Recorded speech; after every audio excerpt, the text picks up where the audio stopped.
her dilimine.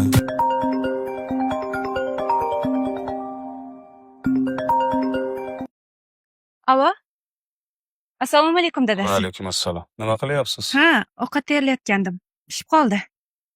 Ko'chaga ovqatlangani chiqamiz. Tayyor bo'lib qoluvdi-yu ovqat. Ha, bo'ldi, mayli. Buni ertaga yeymiz. Xo'p bo'ladi. Dilimim bir xo'sha har dam bitar az duxozim ta bebinim har roz har soat gulamini az hazdikamta kirmanji haragule warabamin. Assalomu alaykum dadasi. Va alaykum assalom. Bo'larkan?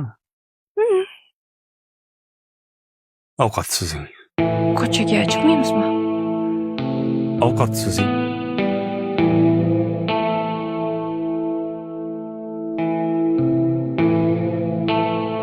Bo'larkan shunaqa o'tirsak? Ustimdan kulyapsizmi? Yo'q. Kulmayman. Juda ham jiddiyman. Atringiz nomi nima? Docha Gabana. Agar hozir ko'chaga chiqamiz demaganimda sizdan yog' hidi kelayotgan bo'lardi. Men uchun hech sepmagansiz atir. Namuncha bo'yanyapsiz. Kim uchun shuncha harakat? Yoningizda chiroyli bo'lib yuray dedimda. Ko'chadanmi? Ha? Odamlar xotinni zo'r ekan deyish uchunmi? Axir ayol kishiman. Ko'chaga chiqqanimda o'zimga qarab chiqishim kerak-ku. Ko'chaga chiqayotganingizda o'zingizga qarab chiqishingiz kerak. Lekin ko'chadagilarni o'zingizga qaratishingiz kerak emas.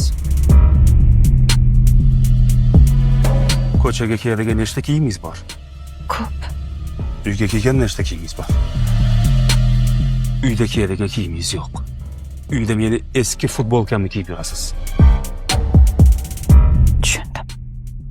Ro'zg'orda kamchilik bormi? Hamma narsa bor shukr. Mehmon kelganda qanaqa dasturxon tayyorlaysiz? To'kib. Unda men hozir ko'chaga chiqib, 1 soatdan keyin mehmon bo'lib kelaman.